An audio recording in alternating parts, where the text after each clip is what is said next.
मित्रों, स्त्रियों के त्रिया चरित्र को आज तक कोई भी देवता तक स्पष्ट रूप से समझ नहीं पाए हैं, तो कलयुग के साधारण मनुष्य स्त्री के त्रिया चरित्र को कैसे समझ पाएंगे। स्त्री द्वारा रचे गए त्रिया चरित्र को समझना बहुत मुश्किल होता है। मित्रों, आज हम आपको जो कथा सुनाने जा रहे हैं, इसे सुनकर आप स्त्री के त्रिया चरित्र को समझ जाएंगे। और इस कथा को जो भी व्यक्ति एक बार सुन लेता है तो वो अपने जीवन में कभी भी धोखा नहीं खाता है, और इस कथा को सुनने वाले व्यक्ति के जीवन में होने वाली परेशानियां नष्ट हो जाती हैं। इसीलिए इस कथा को सभी स्त्रियों तथा सभी पुरुषों को अवश्य ही पूरा अंत तक सुनना चाहिए। लेकिन उससे पहले अगर आपने चैनल को सब्सक्राइब नहीं किया है तो चैनल को सब्सक्राइब करके वीडियो को लाइक कर दें। मित्रों, एक समय की बात है जब भगवान विष्णु अपने सिंहासन पर विराजमान थे, तभी माता लक्ष्मी उनसे मिलने के लिए जाती हैं। तो माता लक्ष्मी को देखकर भगवान विष्णु बोले, हे देवी, आप अचानक यहाँ पर क्यों आई हैं? तो माता लक्ष्मी बोली, प्रभु, आज मैं आपसे एक प्रश्न का उत्तर पूछने के लिए आई हूँ और मैं चाहती हूँ कि आप मेरे प्रश्न का उत्तर देकर मुझे संतुष्ट करने का प्रयास करें।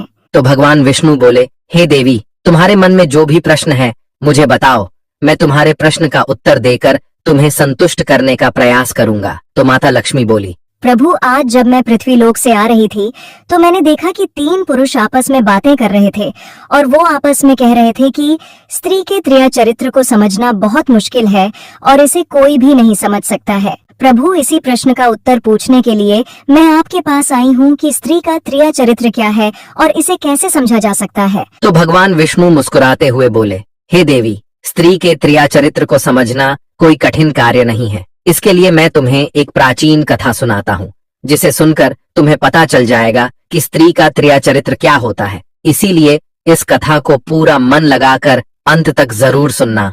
तो माता लक्ष्मी बोली, आप कथा सुनाइए प्रभु, मैं कथा को पूरा मन लगाकर अंत तक सुनूंगी। तो कथा को सुनाते हुए भगवान विष्णु ने कहा, एक समय की बात है जब एक नगर में सोमराज नाम के एक राजा राज्य करते थे। वो बहुत ही पराक्रमी तथा धर्म के मार्ग पर चलने वाले राजा थे। उनके गुरु का नाम ऋषि डूंग था। उनके गुरु सभी शास्त्र विद्याओं में निपुण थे। उन्होंने कई राजाओं को शिक्षा भी प्रदान की थी। फिर एक दिन की बात है जब राजा सोम को अपने गुरु ऋषि डूंग की सहायता पड़ी, तो उन्होंने अपने सैनिक को बुलाया और उससे कहा, तुम ऋषि डूंग के पास जाओ और उनसे कहना कि तुम्हें तुम्हारे शिष्य राजा सोम ने बुलाया है।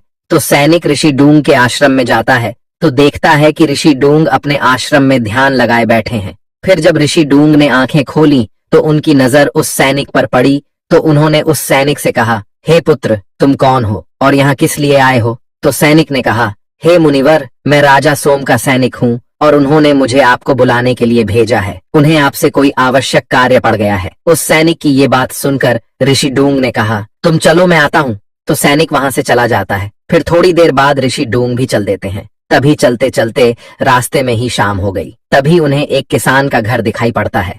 तो ऋषि डूंग उस किसान के घर के अंदर जाते हैं और वो देखते हैं कि उस घर के अंदर एक किसान तथा उसकी पत्नी थी। तभी ऋषि डूंग उससे कहने लगे, हे पुत्र, मैं एक ऋषि मुनि हूँ और मैं अपने शिष्य राजा सोम के पास जा रहा हूँ, किंतु अभी थोड़ी ही देर में रात हो जाएगी और इस सुनसान जंगल में मैं कहाँ पर रहूंगा। इसीलिए यदि आप मुझे आज रात को अपने घर में रहने का आश्रय दे दें तो आपकी बहुत कृपा होगी। मैं सुबह होते ही आपके घर से चला जाऊंगा। ऋषि डूंग की ये बात सुनकर किसान ने अपने मन में सोचा, चलो कोई बात नहीं, एक रात की ही तो बात है। एक रात के बाद ये ऋषि मुनि चले ही जाएंगे, इसीलिए इन्हें मैं अपने घर में रहने के लिए आश्रय दे देता हूँ। वैसे भी इतनी रात को ये कहाँ जाएंगे और घर आए मेहमान को निराश नहीं करना चाहिए, क्योंकि अतिथि देव के समान होते हैं। इतना सोचकर उसने ऋषि डूंग से कहा, ठीक है गुरुजी, आप आज रात मेरे ही घर में रुक जाओ। फिर वो किसान अपनी पत्नी से कहता है, विमला, तुम मेरे और साधु महाराज के लिए भोजन लेकर आओ। फिर उसकी पत्नी दोनों को भोजन देती है और फिर जब सभी ने भोजन कर लिया तो वो किसान अपनी पत्नी से कहने लगा, तुम साधु महाराज की सोने की व्यवस्था कर दो, मैं अब खेतों में पानी लगाने के लिए जा रहा हूँ। तो उसकी पत्नी ने कहा, ठीक है, आप जाइए, मैं साधु जी के सोने की व्यवस्था करती हूँ। फिर उसका पति खेतों में पानी लगाने के लिए चला जाता है। फिर किसान की पत्नी अपने मन में सोचने लगती है, अब मैं साधु महाराज की सोने की व्यवस्था करने के बाद अपने प्रेमी से मिलने के लिए चली जाऊंगी और जब तक मेरे पति खेतों में पानी लगाकर वापस आएंगे उससे पहले ही मैं वापस आ जाऊंगी। फिर इतना सोचकर वो जल्दी से ऋषि डूंग के सोने की व्यवस्था कर देती है और फिर ऋषि डूंग से कहती है, महाराज, मैं थोड़ी देर के लिए अपनी सहेली के घर जा रही हूँ। उससे मिलकर मैं थोड़ी ही देर में लौट आऊंगी। तब तक आप यहाँ पर आराम से विश्राम करें। मैंने आपके लिए सारी व्यवस्था यहाँ पर कर दी है। इतना कहकर वो अपने प्रेमी से मिलने के लिए चली जाती है और रास्ते में ही उसे उसका पति दिखाई देता है, जो खेत में पानी लगाकर वापस आ रहा था। अपने पति को वापस आता देखकर वो तुरंत घर लौट आती है। तभी उसका पति भी पीछे पीछे घर आ जाता है। उसका पति शराब के नशे में धुत था। फिर उससे कहने लगा, तुम इतना सज धज कर कहाँ जा रही थी, जो मुझे देखकर वापस लौट आई? तो उसकी पत्नी बोली, आपने किसी और स्त्री को देखा होगा और आप शराब के नशे में हैं, इसीलिए आपने उस स्त्री को मुझे समझ लिया होगा, क्योंकि जब से आप खेत में पानी लगाने के लिए गए हैं तब से मैं तो घर पर ही हूँ। तब उसका पति गुस्से में उससे कहने लगा, तुम्हारे कारनामे मैं बहुत दिनों से सुनता आ रहा हूँ और आज मैंने तुझे अपनी आंखों से बाहर जाते हुए देखा है। अब मुझे पूरा विश्वास हो गया है कि तू मेरे घर पर न रहने पर किसी पराये मर्द से मिलने के लिए जाती है, और आज भी तू किसी से मिलने जा रही थी और मुझे देखकर डर के मारे वापस लौट आई है। इतना कहकर उसने अपनी पत्नी को डंडों से खूब पीटा और उसे घर में एक खंभे से बांध दिया, और नशे में होने के कारण उसे नींद आ रही थी, इसीलिए वो वहीं पर सो गया। वहीं दूसरी तरफ किसान की पत्नी की एक सहेली थी जिसका नाम उमा था, और उमा का पति राजा सोम के यहाँ सैनिक का काम करता था। उमा ने जब अपने पति को गहरी नींद में सोते हुए देखा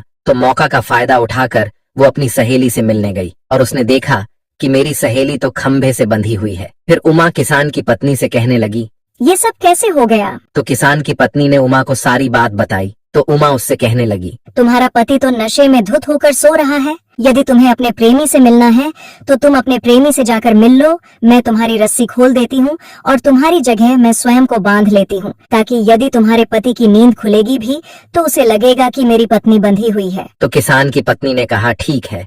फिर उसकी सहेली उमा उसे खोल देती है और स्वयं को उसी खंभे से बांध लेती है। फिर किसान की पत्नी अपने प्रेमी से मिलने के लिए चली जाती है। फिर थोड़ी देर बाद जब किसान की नींद खुलती है तो उसे अपने किए पर पछतावा होने लगता है, और वो अपने मन में सोचता है, अब मुझे अपनी पत्नी को खोल देना चाहिए। फिर इतना सोचकर वो खंभे के पास जाकर कहने लगा, विमला, अगर आज के बाद तू बाहर जाना छोड़ देगी और मुझसे जबान लड़ाना छोड़ देगी तो मैं अभी तुम्हारी रस्सी खोल दूंगा। मुझे अपने के पर पछतावा हो रहा है मित्रों। पर उस बेचारे किसान को ये नहीं मालूम था कि ये मेरी पत्नी विमला नहीं बल्कि उसकी सहेली उमा है। वो किसान नशे में धुत था, इसीलिए वो उमा को ही अपनी पत्नी समझ रहा था।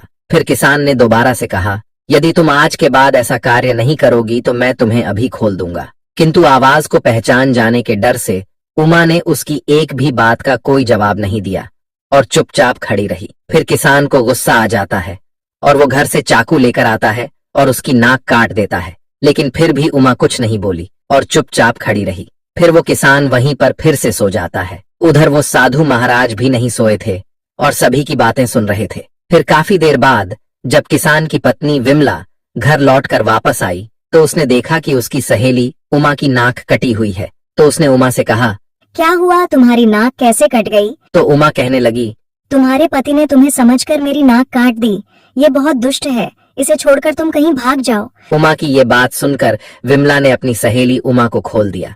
फिर उमा अपने घर गई। फिर जब सुबह वो किसान नींद से उठा तो अपनी पत्नी से कहने लगा, हे दुष्ट स्त्री, अब तू कुछ बोलती है या नहीं, या फिर अब की बार तेरे दोनों कान भी काट दूं। किसान की पत्नी विमला जोर से चीखती चिल्लाती हुई बोली, अरे ओ मूर्ख आदमी, मुझे धिक्कार है तुझ पर, जो मुझ जैसी पतिव्रता स्त्री की नाक काटने वाला और मुझे बदनाम करने वाला इस दुनिया में भला कौन हो सकता है। इस प्रकार से ढोंग रचती हुई किसान की पत्नी कहने लगी, हे देवी देवताओं, यदि आप देख रहे हो और यदि तुम्हारी नजरों में मैं पवित्र हूँ और मैंने अपने पति के अलावा कभी किसी पराये मर्द को आंख उठाकर भी नहीं देखा है, और अगर मैं एक चरित्रवान पतिव्रता हूँ तो भगवान मेरी नाक को पहले की तरह ही कर दो, और यदि मेरे मन में पराये पुरुष का झूठा चिंतन भी हो तो आप मुझे जलाकर भस्म कर दो। इतना कहकर वो अपने पति से बोली, हे मूर्ख नीच आदमी, तुझे मेरा पति होने पर धिक्कार है। देख लो, मेरी सच्चाई की शक्ति से मेरी नाक फिर से ठीक हो गई है।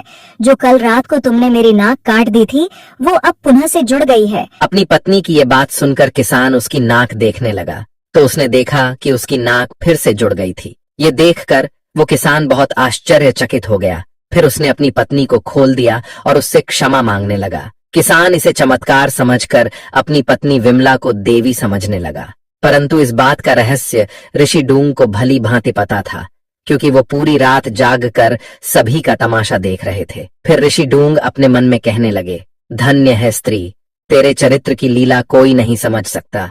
फिर उधर विमला की सहेली उमा, जिसकी नाक उस किसान ने धोखे से अपनी पत्नी समझकर काट दी थी, वो अपनी कटी हुई नाक को लेकर बहुत अधिक चिंता में थी। अपने मन में सोच रही थी, अब मैं अपने पति को क्या जवाब दूंगी कि मेरी नाक कैसे कट गई। फिर वो इतना सोच ही रही थी, तभी उसका पति उद्धव, जो कि वह एक सैनिक था, वो राजा के महल में जाने के लिए तैयार होकर वहां आता है और उमा से तलवार और कटार मांगने लगा। तभी उमा ने चिल्लाते हुए कहा, मैं बस इस घर की नौकरानी बन गई हूँ।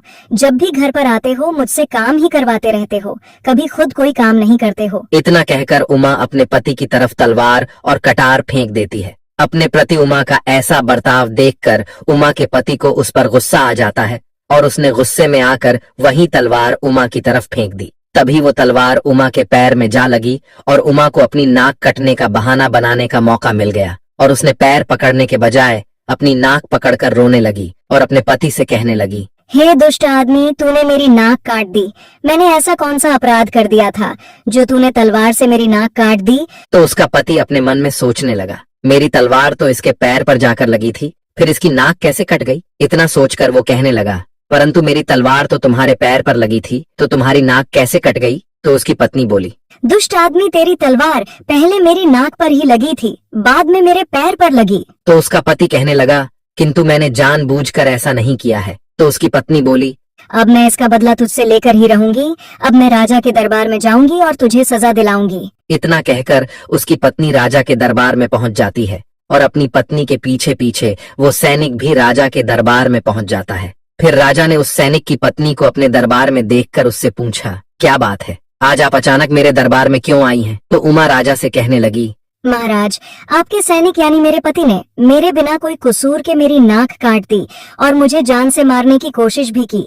इसीलिए मैं चाहती हूँ कि आप इन्हें कड़ी से कड़ी सजा दें या फिर इन्हें फांसी पर चढ़ा दें। उस स्त्री की ये बात सुनकर राजा सोम ने सैनिक से पूछा, क्या ये जो तुम्हारी पत्नी कह रही है सत्य है? क्या तुमने इसकी नाक काटी है? तो वो सैनिक कहने लगा, महाराज, ये बात तो सत्य है कि मैंने इसकी नाक काटी है, किंतु ये बात बिल्कुल झूठी है कि मैंने इसे जान से मारने की कोशिश की।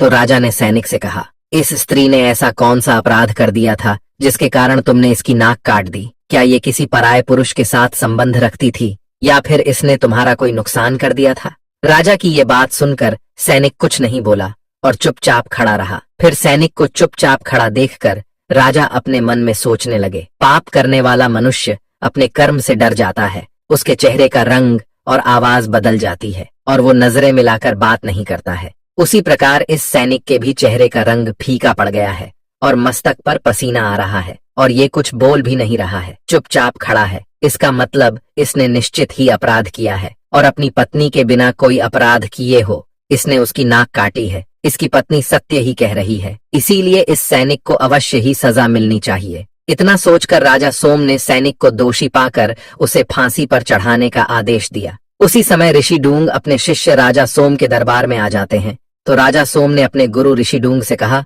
आइए महाराज, आपका ही इंतजार था। फिर राजा सोम ने अपने सैनिक से कहा, जाओ गुरुजी को महल में लेकर जाओ और इन्हें पानी पिलाओ, मैं इस सैनिक का फैसला करके अभी आता हूँ। तो ऋषि डूंग मुस्कुराते हुए बोले, नहीं, मैं अंदर नहीं जाऊंगा, इस फैसले में मेरी भी कुछ राय है। यदि तुम्हारा आदेश हो तो मैं इस घटना में कुछ राय दूं। तो राजा सोम ने कहा, अवश्य गुरुजी, आप अपनी राय निश्चिंत होकर दीजिए। तो ऋषि डूंग ने राजा सोम से कहा, हे शिष्य, ये एक त्रिया चरित्र की घटना है जिसके बारे में मैंने तुम्हें बताया था। किसी भी स्त्री के मामले में जल्दबाजी में निर्णय नहीं लेना चाहिए। हे शिष्य, यहाँ अन्याय हो रहा है, तुमने गलत फैसला सुनाया है। ये सैनिक बिल्कुल भी निर्दोषी नहीं है, इसने कोई अपराध नहीं किया है, बल्कि इस कुटिल स्त्री ने इसे अपनी जाल में फंसाया है। तो राजा सोम ने अपने गुरु से कहा, किंतु गुरुजी, ये कैसे हो सकता है? तभी ऋषि डूंग ने राजा सोम को किसान के घर वाली सारी बात बताई और कहा, हे शिष्य, जब ये घटना घटित हो रही थी तब मैं वहीं पर था और मैंने अपनी आंखों से इस पूरी घटना को होते हुए देखा है।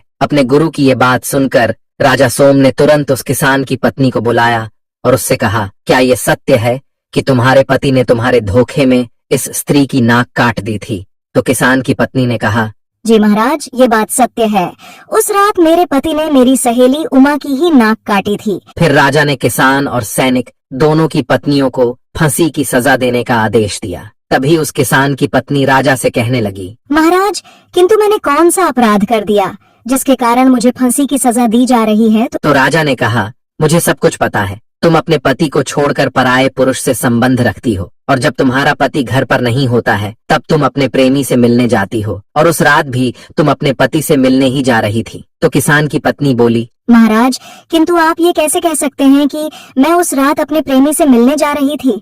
उस रात तो मैं अपनी सहेली से मिलने जा रही थी, और ये बात मैंने इन साधु महाराज को भी बताई थी। तो राजा बोले, गुरुजी ने अपनी दिव्य दृष्टि से सब कुछ देख लिया था और सारी घटना मुझे बता दी है, इसीलिए झूठ बोलने का कोई फायदा नहीं। मित्रों, फिर कथा को आगे बताते हुए भगवान विष्णु माता लक्ष्मी से कहते हैं, हे देवी, इस प्रकार उन दोनों स्त्रियों को फांसी पर चढ़ा दिया जाता है। फिर मृत्यु के बाद यम के दूत उन्हें यमलोक ले जाते हैं और उन दोनों को यमराज के सामने ले जाकर खड़ा कर देते हैं। फिर चित्रगुप्त ने उन दोनों के जीवन का लेखा जोखा खोला और उनके द्वारा अपने जीवन में किए गए पापों को देखकर यमराज जी से कहने लगे, प्रभु, इन दोनों स्त्रियों ने अपने जीवन में घोर पाप किए हैं। ये दोनों अपने पति के होते हुए भी पराये मर्दों से संबंध बनाती थीं, और जब पति घर पर नहीं होता था तो उससे मिलने जाती थी। और इस स्त्री ने तो अपने जीवन में बहुत अधिक घोर पाप किया है। इसका पति निर्दोष था, फिर भी ये अपने पति पर अपनी नाक काटने का झूठा दोष लगाकर उसे फांसी पर चढ़वाने वाली थी और अपने पति को जान से मरना चाहती थी। चित्रगुप्त की ये बात सुनकर यमराज को उन दोनों स्त्रियों पर बहुत अधिक क्रोध आता है और दोनों को अग्निकुंड में डलवा देते हैं। मित्रों, फिर कथा को आगे बताते हुए भगवान विष्णु माता लक्ष्मी से कहते हैं, हे देवी, इस समाज में कुछ कुटिल स्त्रियां अपने पाप को छिपाने के लिए किसी भी हद तक जा सकती हैं। फिर उन्हें अपने लालच और काम वासना के आगे कुछ भी दिखाई नहीं देता है। इसीलिए प्रत्येक पुरुष को ऐसी दुष्ट स्त्रियों से सावधान रहना चाहिए और कभी भी उन पर इतनी आसानी से भरोसा नहीं करना चाहिए। यदि कोई स्त्री पतिव्रता होने का ढोंग करती है तो उस पर छिपकर नजर रखनी चाहिए, और वो कहाँ आ रही है तथा कहाँ जा रही है ये सब देखना चाहिए, क्योंकि ऐसी स्त्रियां ही पति के पीठ पीछे पराये पुरुषों से मिलती हैं। फिर भगवान विष्णु माता लक्ष्मी से कहते हैं, हे देवी, अब तुम्हें समझ आ गया होगा कि स्त्री का त्रिया चरित्र क्या होता है।